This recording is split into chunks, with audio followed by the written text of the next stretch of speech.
Right now, we are turning the final pages of our free agency process and looking forward towards the draft. We're really excited about what we were able to do. We set this offseason with an intentional plan on how specifically we wanted to improve our team and the types of people we wanted to bring in our building.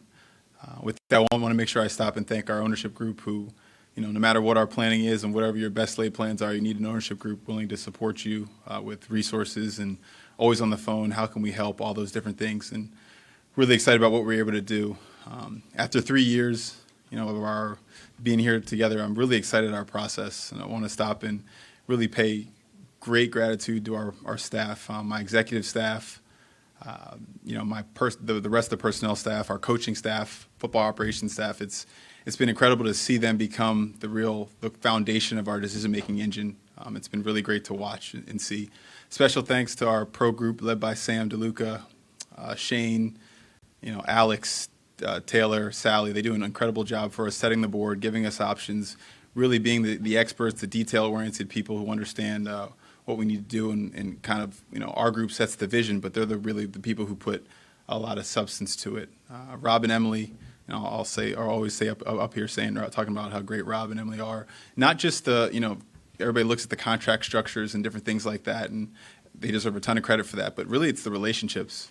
We can say we want a player, but it takes two sides. It takes an agent who knows what Minnesota brings to the table as a team and as an organization, and just also the upkeeping in those relationships and understanding, when they come to the table to negotiate, what they mean, how best to come up with solutions, and that's a great credit to them. Just through this process, we were able to add, to a core of a team that's won a lot of games over these past 3 years, and we're really excited about that. We wanted to build a type of team that could support a young quarterback who we're excited about being here, competing every day. We wanted to build the type of team that, you don't know what January's football is going to be like. You want to build the type of team that can win any type of game, and that's what we set out to do, and we'll continue to do so as the draft comes. So just looking forward to next season. Obviously, there's a lot of tough decisions, a lot of players that we weren't able to bring back, and those are really hard conversations. Getting out my texts and calls right now, but always want to make sure we express incredible gratitude to what those players have given to this organization, and we always wish them the best. But we're really excited about what remains. With that, we'll kind of get going with draft meetings, player visits, all those different things, and look forward to the draft, and excited about adding the final pieces to our 2025 Vikings. There's been a lot of talk about the quarterback situation. What are you guys doing? What are you guys not doing? Where do you guys stand right now with the quarterback situation? And we mentioned the building around a young quarterback. Is J.J. McCarthy the guy you guys think is going to be QB1? You guys all talk in terms of QB1 and all those conversations, different things like that. When we pull the resources we did to draft JJ, and you go through that long process and all those things, I can't stand up here and say that's the outcome we want, and that's the outcome we're headed towards.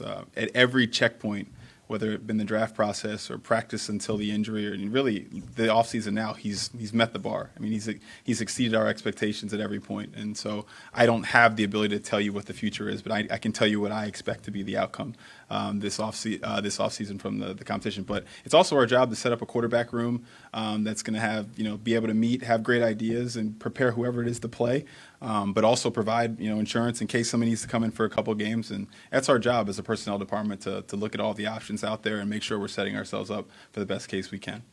There's also been a lot of talk about Aaron Rodgers. Can you clarify what your level of interest, if any, there is in him? Yeah, and I understand that. Aaron Rodgers, this organization is known for a long time on the opposing sideline, talking about a great player, a Hall of Famer, so I understand that.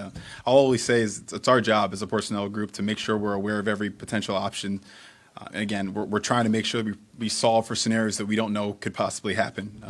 We want to make sure that there's competition in the room to make sure that, if you remember last offseason when JJ and Sam were really competing, that brought the best out of both of them. And so you want an environment that's like that, a supportive environment to also just challenge each other but grow and learn and all those different things. And so we're trying to solve for a lot of different things at once. And from all those conversations comes a list of names and maybe an order and an intentional plan on how to best solve for those things. So a player like him, he's always going to be in those conversations. But from our delineations at that time, we're happy with where we are going forward. But obviously the caliber of player and just all our situations, we had to make our considerations. Is that to say that he's not an option for this organization? Right now, given all our scenario planning, we're happy with our room, and obviously we're going to talk a lot about JJ McCarthy, but Brett Rippon, who somebody we brought in last offseason, we thought made a lot of great decisions, quick decision making, processing, better athlete than people give him credit for, accurate passer. So we're excited about him, and we're always going to keep looking to see if we can upgrade that position, just like every other position.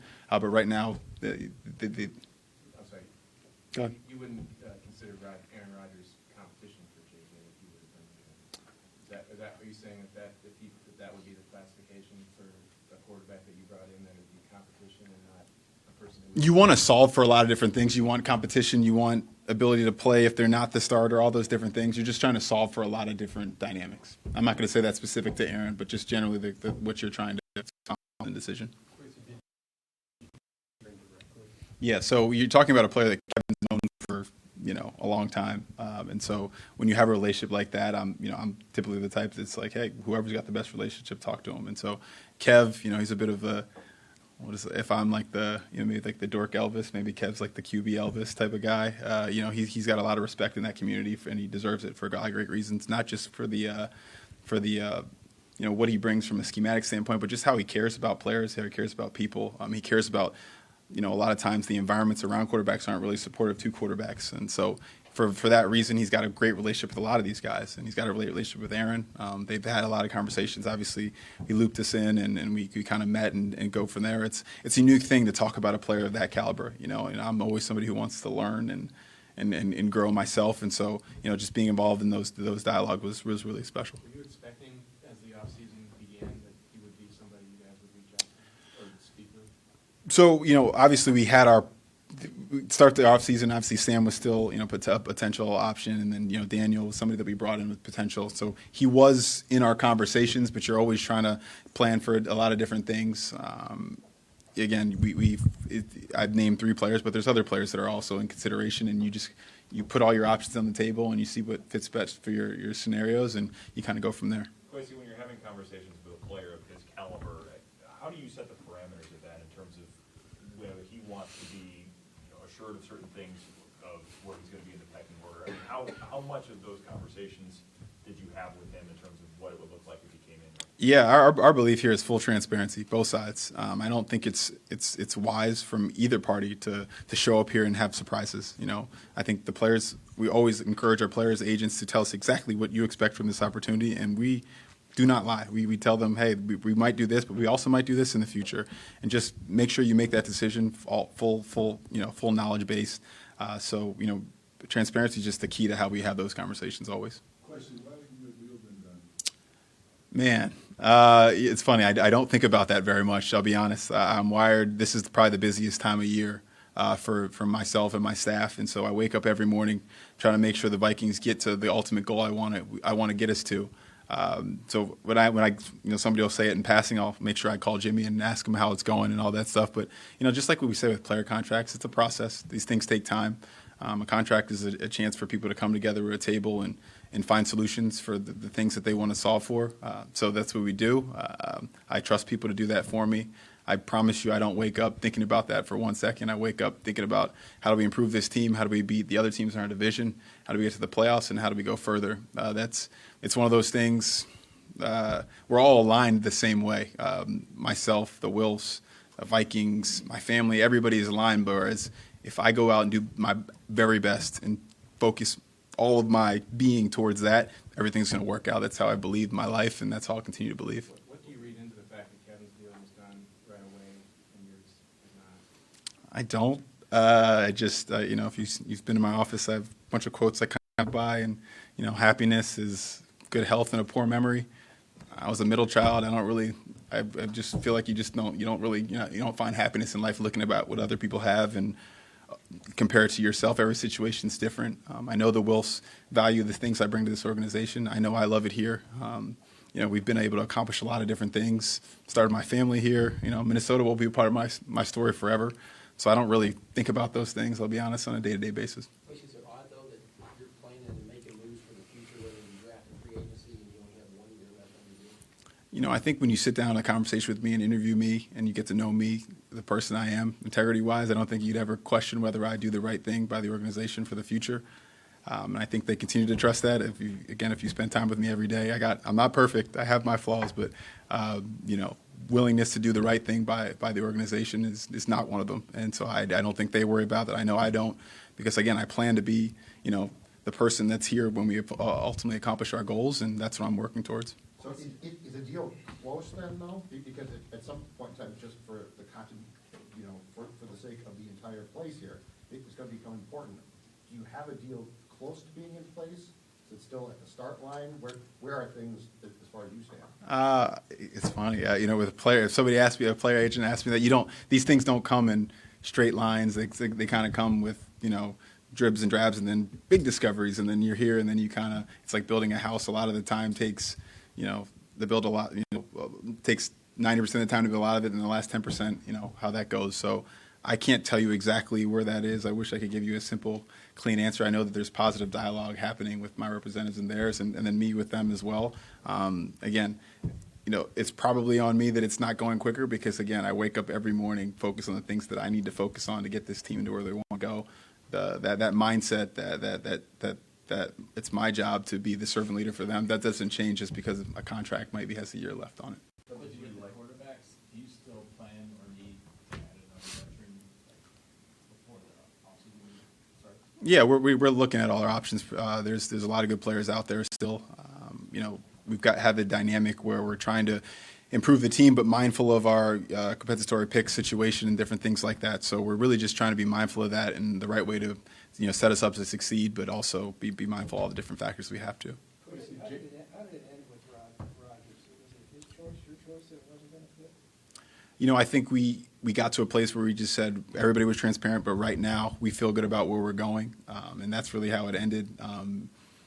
It's ultimately up to him. It's hard to talk about a player who's not under contract for our team and who plays for obviously isn't a member of this team. It's ultimately up to him, what he decides to do with his future. But that's kind of where we left it. I know Kevin and him have a great relationship still. They'll still have a relationship. They'll keep talking.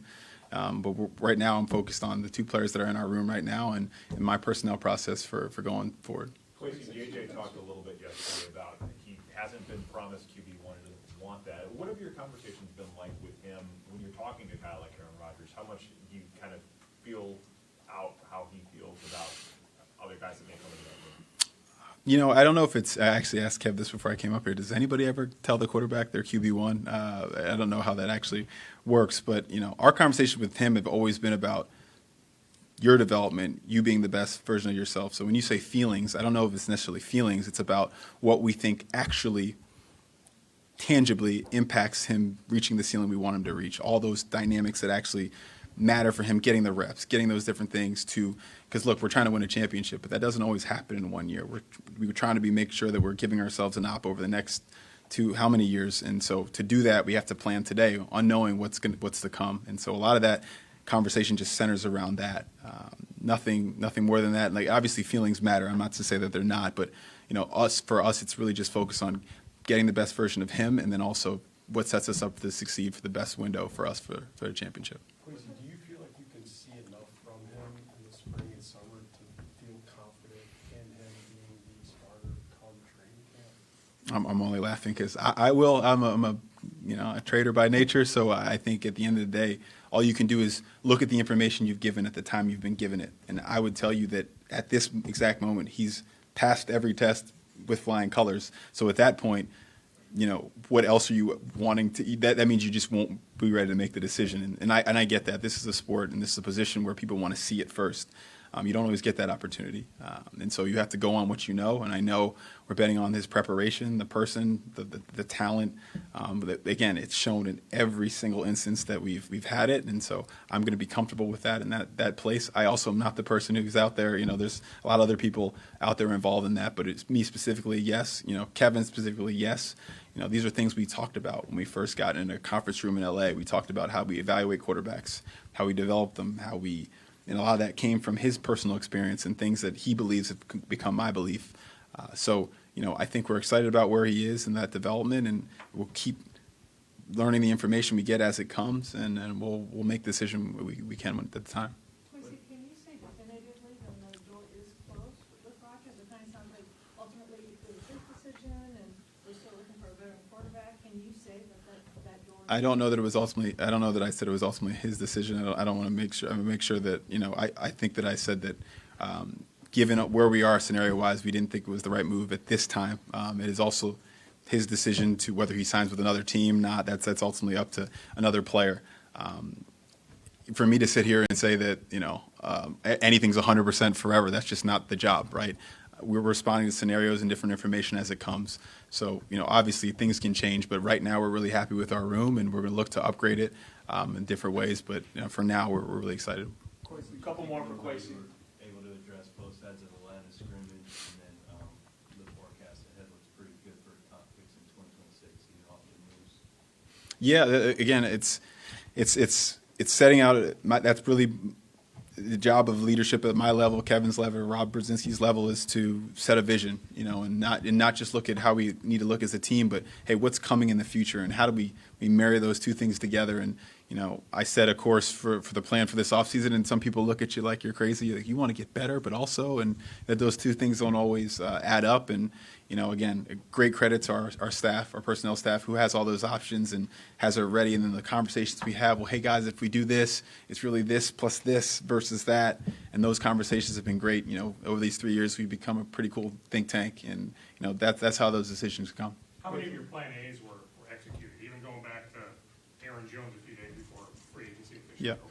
Yeah, a lot of our plan A's, but it's hard because it's almost like a play call. You have a package play. There's a play and an audible off of it. So if you don't get this thing, it's because you're really excited about these other 3 things you could get. So if I take your question the way I think you're asking it, we were successful in doing a lot of our planning, but some of that was related to, hey, we have this audible that we like almost as much as plan A. Kwesi, what led you guys to Jordan Mason and the idea of pairing him with Aaron Jones?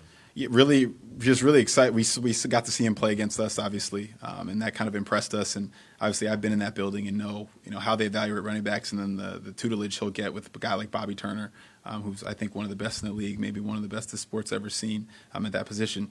And so those things kind of start ideating in your head, and then your scouts come and tell you, hey, he's an RFA or different things like that, and we talk through the dynamics of how that could work. And we're really excited about the tandem, the pairing, just the physical play style, really more of a 4-minute back. When he gets to the second level, he can do a lot of things with contact balance and different things like that. And Aaron's, actually for a smaller guy, runs pretty physical himself, really good in the passing game. So we just like the pairing.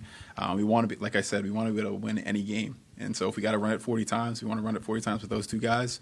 And so we're just really excited about the pairing. And then, my experience with that front office, obviously, when it's time to make a transaction, we can be really transparent and honest with each other, and those deals happen that way. Kwesi, how did you judge, there's several of these free agents are on the older side, 30, and have some injuries, and how did you guys go about that? Because I know typically you focused on the 26 second contract. Yeah. So I'm just curious why the shift in approach.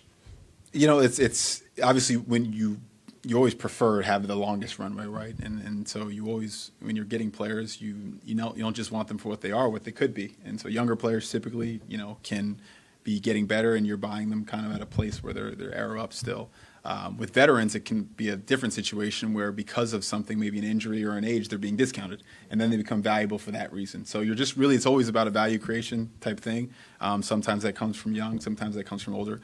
We do that, a lot of intense study. We've got a great football quantitative methods group with Chris French and Cole Bransford, and they do a great job really studying those things, studying, on average, when do certain things happen, when do they not. And obviously you don't live by those things religiously, because not every person is the average person. What are their work habits?